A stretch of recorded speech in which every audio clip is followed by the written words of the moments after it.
So people often ask me, where did NoiseNet come from?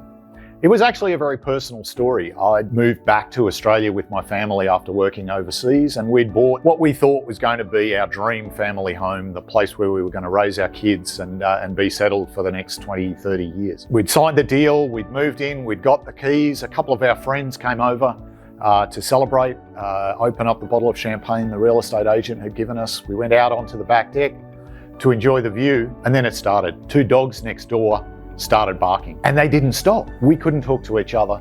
We couldn't hear each other. Suddenly, our dream had a problem. So we closed the doors, we went inside, but those dogs kept barking. We could still hear them. They were still disrupting us. That night, as we were going to bed, trying to get some sleep, there they went again, and again, and again. And if you've ever been in the situation where noise is intruding on your life on a continual and significant basis, it is torture. It breaks you down. Sleep deprivation is real.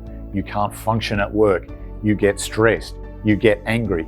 And so our first experience of buying our family home turned into a complete disaster, all because of intrusive noise. Now, we were lucky enough that we were able to solve that problem by talking with the neighbours. It did take us about 18 months to get it under control. But I realised in going through that process that noise is very poorly managed in our community. When we looked at the formal processes that we would have had to have used if our neighbours were not receptive, it wasn't efficient. There were stories of people having problems going on for years and years.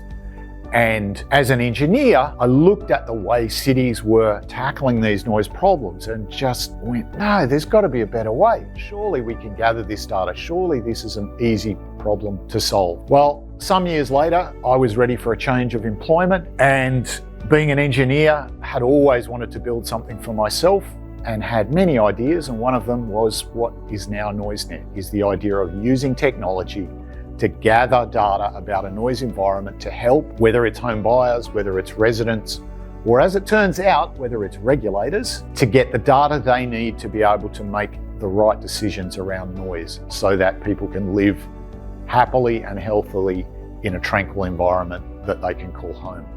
And that's where NoiseNet came from.